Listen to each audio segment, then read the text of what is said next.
morning, and we're off to another video. I don't know which one this is, 4, maybe 5. I think this is 4. I had the first one that I actually originally had made. It was an hour long, and when I tried to download it, it split it in half into two 30-minute videos, and one of the 30-minute videos sort of disappeared. And I'm going to try to figure out what happened to that one. I still posted the first half of it, I think it was, hopefully it was the first half. Might have been the second half, I'm not sure.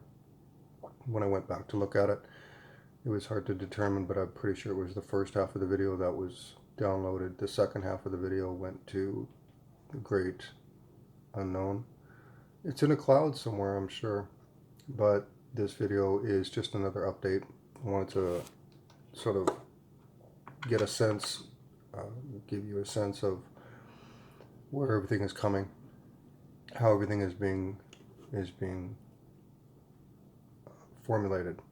So what I'm doing is I've finally got someone who is more of a professional with websites, because if you browse my website, you can tell it's choppy. It's still kind of a mashed up mess, which curtails any kind of help I put into it. No matter what I try to do, I fix one thing and something else kind of goes wrong, which sort of shows my skill set.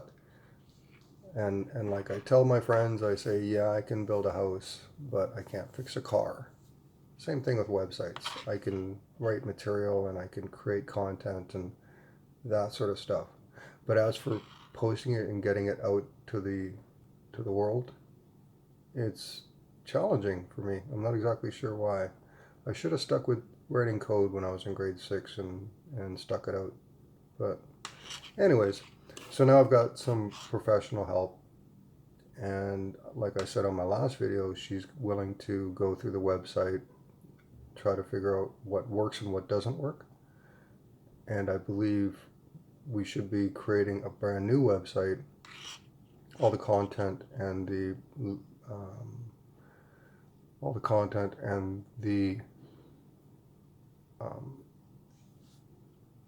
the direction will be straight to the new website, as opposed to going to this website I have now.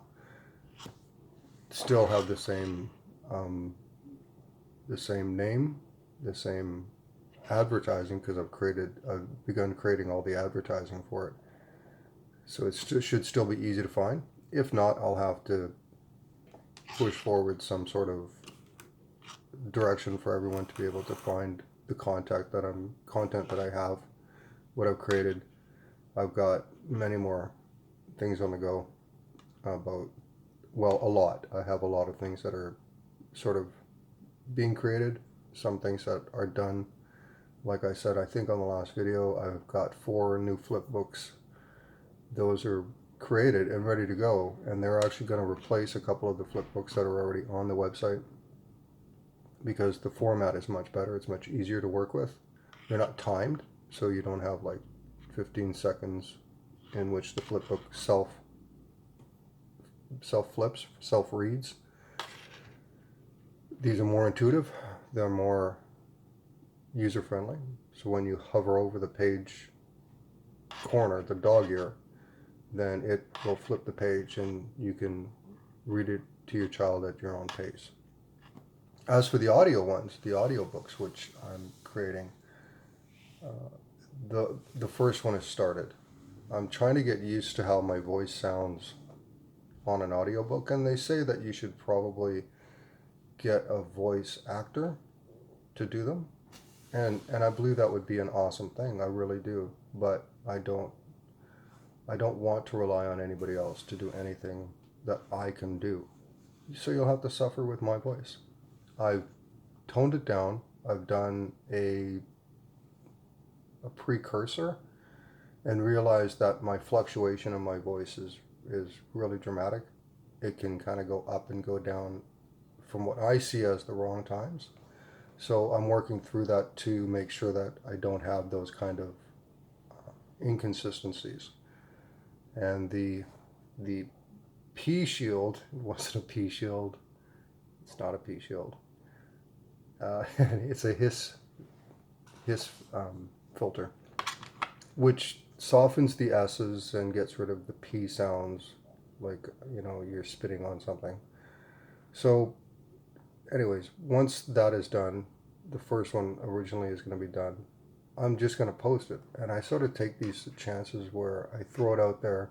If it's going to be wrong, it's going to be wrong on me. And it's going to be tested. I have a lot of people I can test it on to make sure that it's smooth enough to be put out onto the website, because I want it to be professional. But at the same time, I really don't want to rely on other people. I'm not good with that. My decisions are my own. The chances I take are my own. So I make it or break on my own. And I feel that that's sort of the way I want to show my kids how to do their lives. It's not a bad thing to, ask for help. It's not a bad thing to need to rely on other people also. But the more you can do for yourself, the more control you have over the outcomes, the better off you'll be in the end, because you'll be able to stand on your own 2 feet and move forward without waiting for anyone else to validate your decisions or assist. I think the best way to put it is, so I'm going to buy a truck, right?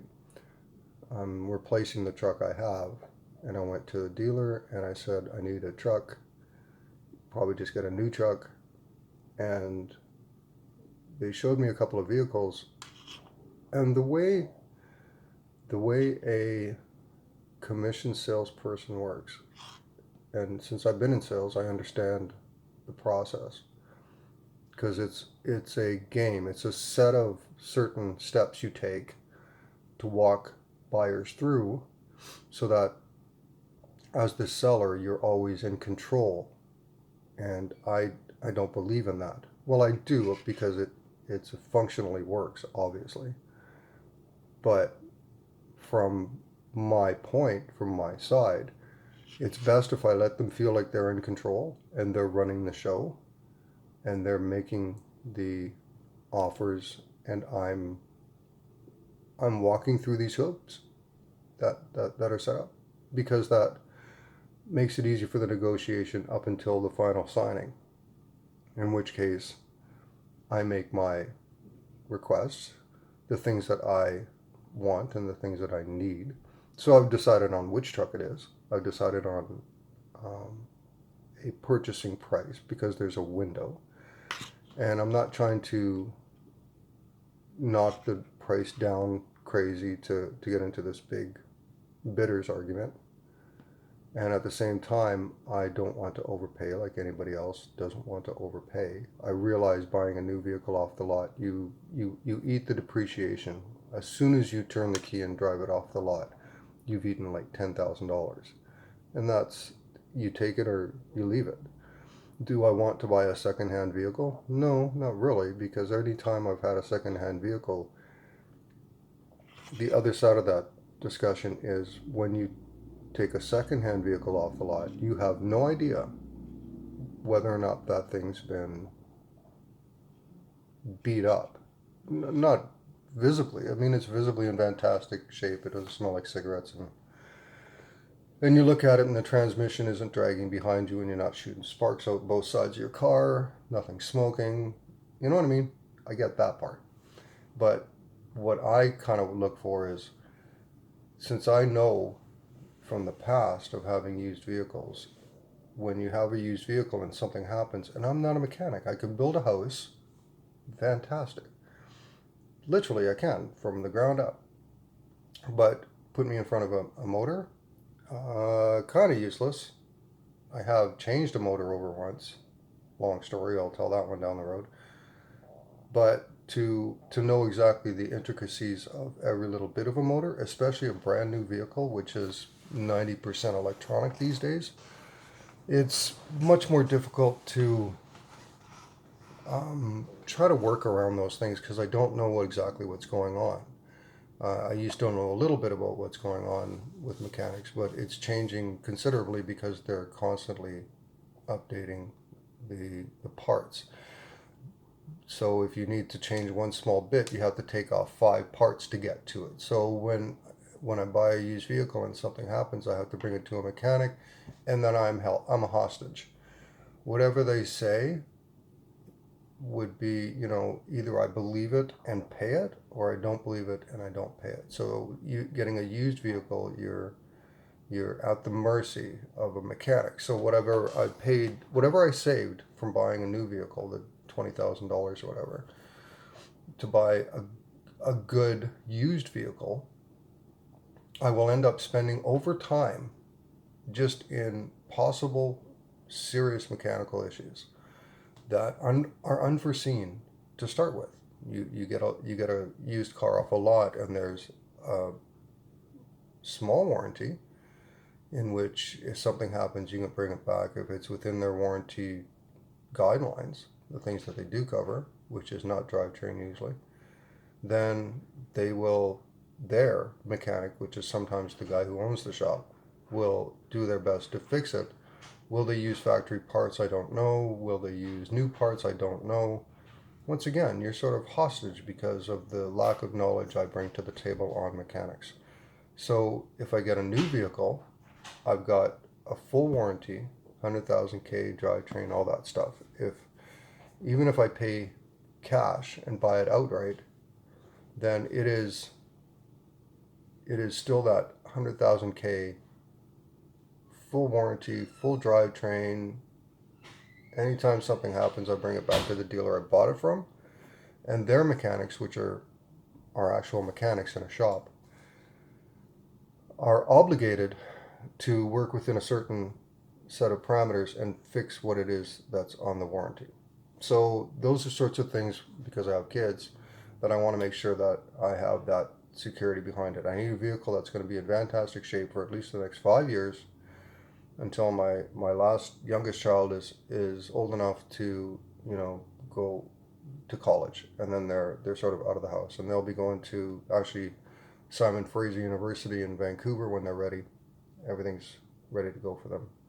It's all paid for and everything. So that's just 5 years down the road. Once I get there, then I can go buy myself my the car I've always wanted, which is a 50s Chevy short box step side truck. Just an old 2-seater. Quite happy with it.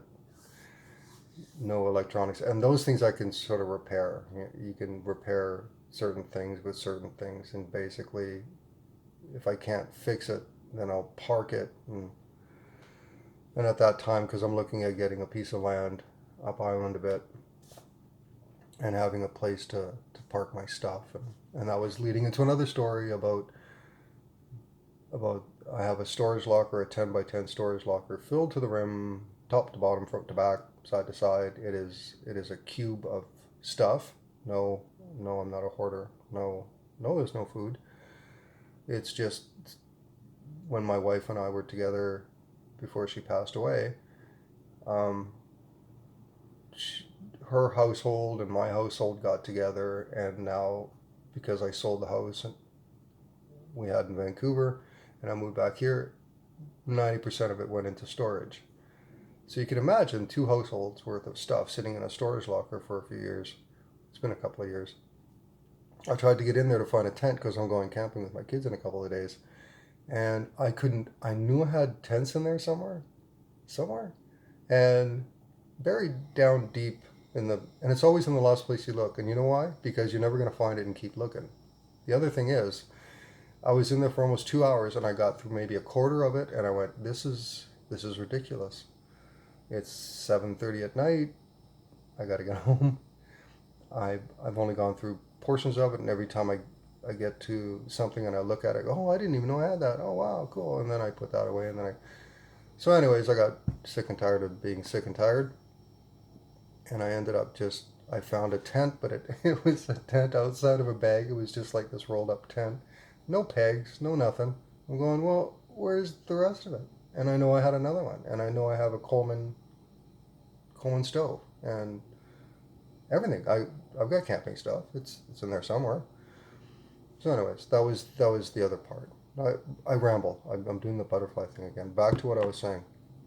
The point is, if I need to rebuild this website, see, I go way back. See, when I need to rebuild this website and I need to make it so that it's so user friendly that you guys just pop on there, you see all the stuff that's populated, all the things that you can look at, all the things you can read, the stories you can buy, the videos you can buy, and all that sort of stuff, then it's easy to navigate. It's easy to see what's been upgraded, uploaded, and the things that I feel are going to be the most useful are going to be the roof repair guide and the flooring repair guides, which are really, really hard to compile because there's a lot of information that you have to put together and you have to be very concise so as you're sticking within building code, right? Building code and guidelines. So nothing I say is outside of those parameters, right? Because it's all a legality. I know that if I put in a code for, say, around a vent flashing, or say around a radiator, or in a bathroom for flooring, if I have these built in and I say there's a code for this, and then that's the local building code here where I live. It's not a local building code, say, in Arizona or in New York. Their building codes are going to be different because most building codes are generalized and then they're specific in localities because of conditions in those localities. So we're talking climate conditions, we're talking expectations, we're talking earthquake zones, and all that other things, those parameters that are not um, here in BC where I live, in Canada. I'm that third igloo from the left in Canada. No, we don't live in igloos, Canada. We don't. In Alaska, in an American state of Alaska, I think they have igloos up there. And I'm pretty sure there's a lot of igloos up north, none of it, and all that sort of stuff. And that's perfectly fine. But I'm in Canada here in a highly populated, densely populated city, one of the fastest growing communities in Canada, outside of Toronto. No, we don't live in igloos.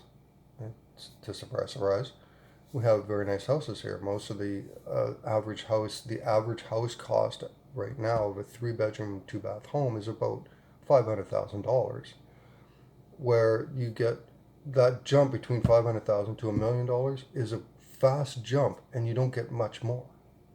So most homes here, to look at a serious home for a family, you're paying $1 million. So the same issues that are running rampant across Australia and certain cities in the States, they're pandemic here too. And the more people have low interest rates to jump into the market, and the expectations are that you want to get into a house because the opportunities are there. There's very little. There's very few listings. There's a lot of people, so there's bidding wars. People are paying $70,000 more than asking price, and it's ridiculous. It's being bid out of the market, and they're bidding themselves out of the market while they're trying to get their foot in the door. And I get it. I understand that. I'm going to wait for that to kind of soften out, which is, like I say, I'd rather just get a chunk of land right now because I know that I can build on that land down in the future. And the price of land, it's almost the same thing with land because it's still kind of highly priced. But if I can buy a chunk of land out of town and I have that land and I just pay the taxes and carrying costs and that sort of stuff until I'm ready to build on it.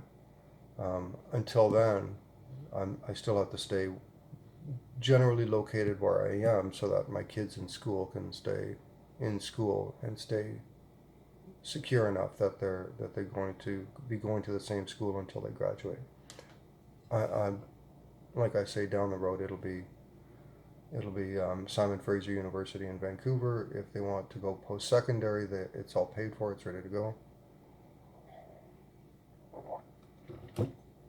Anyway, so I just wanted to do a little update of that, and of course I'm constantly going off tack here, and there are a couple more things that I wanted to bring up. I mean, um, one of my other factors was, and I didn't mean to go off about the real estate thing.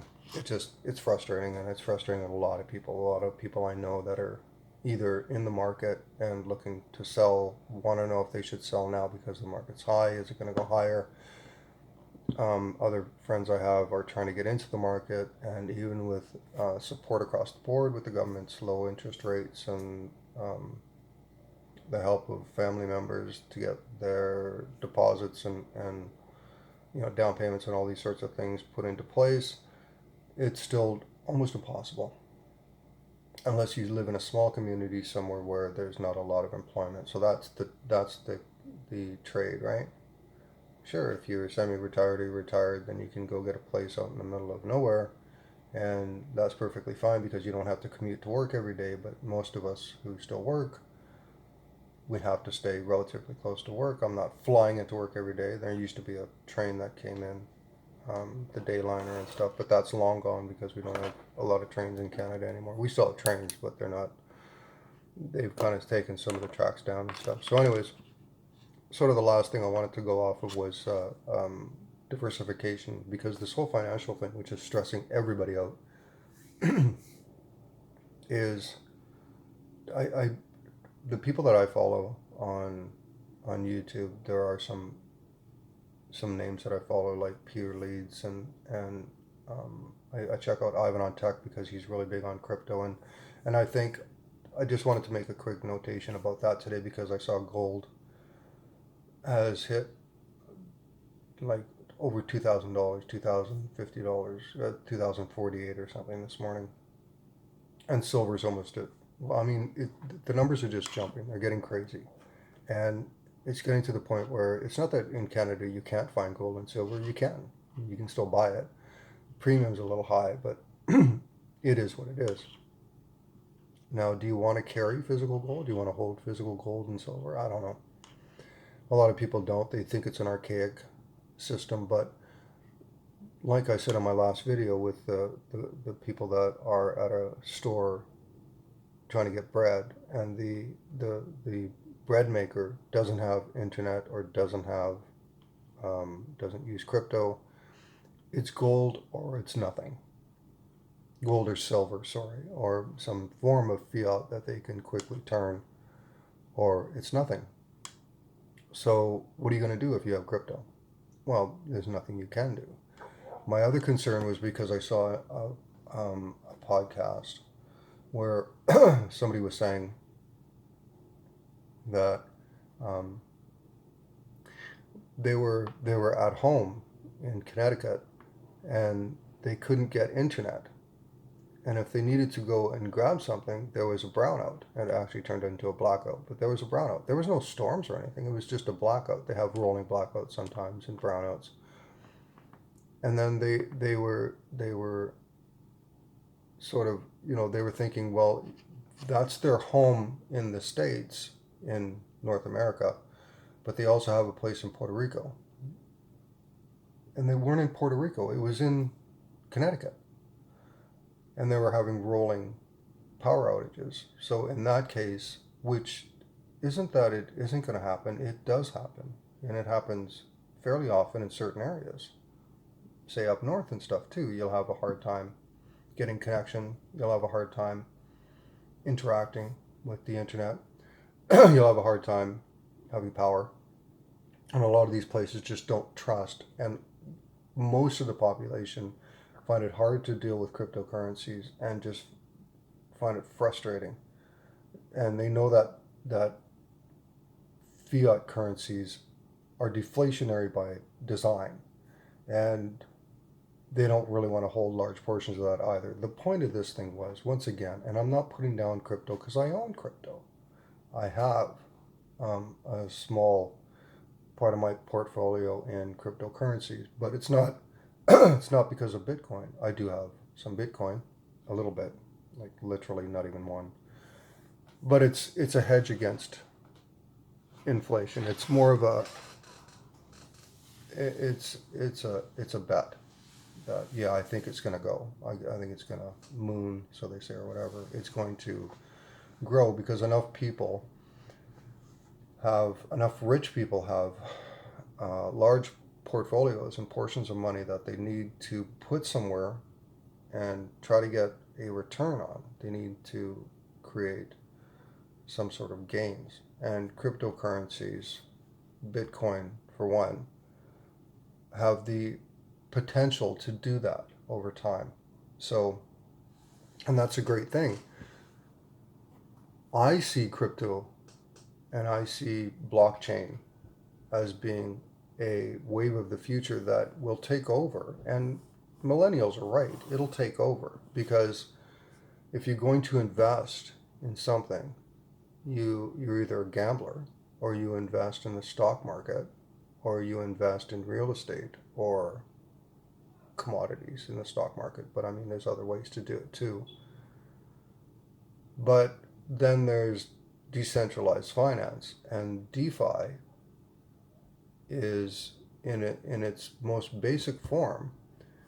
It is just like investing because you proof of stake, say Ether or other coins, even Bitcoin, and once they're locked in, you can earn an interest like 4%, 8%, 12%, just like a dividend.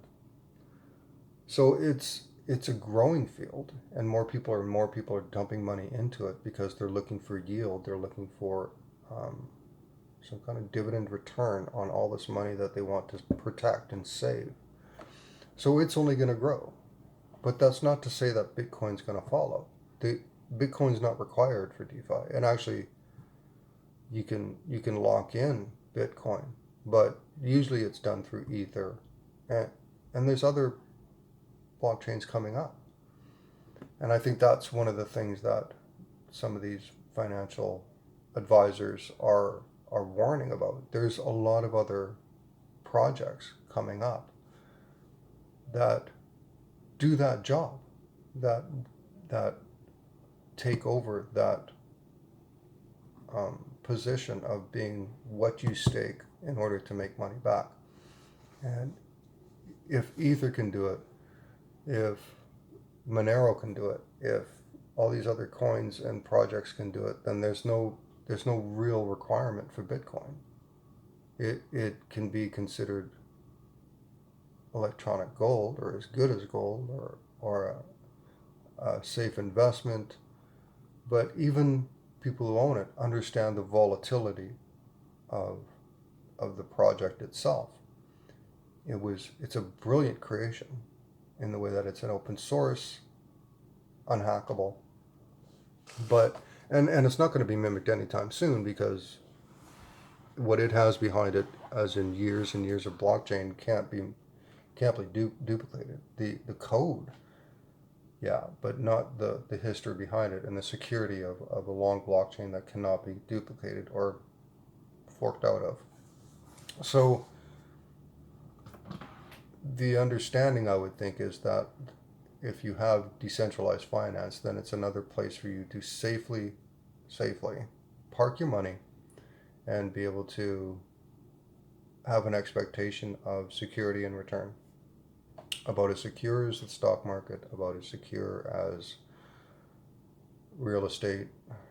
So there's only so many things you can do with your money, and if you're lucky enough to be able to throw $10, $20 a week into something, then that itself is a partial sense of security. That's something that makes sense because I say you should diversify, right? Owning gold and silver, having ETFs or the miners. Just don't stop at one thing just because it's frowned upon that if you own gold, oh, it's an archaic. Sure, but it's the one thing that everybody's going to go to when everything else fails, because it's the one thing that's been around since time immemorial, since people started finding this precious metal that had all these qualities, and nothing else has the same qualities, and um, it is a secure store of wealth. Countries, central banks are buying it by the ton, and they're not people to waste their money. So you sort of do what the smartest guys in the room are doing, it seems. So a lot of them are getting into DeFi, and they're buying Bitcoin as a hedge. So like I say, just try to spread yourself out a bit, even $10 a week to put into something so that you don't lose that. It can be generally secured. Anyways, keep an eye out for the website. It's still growing. It's going to be changing again, but it shouldn't be any harder to get into, no different to get into. All the content's coming and the audio books, and that should be exciting. So thanks, and we'll see you again.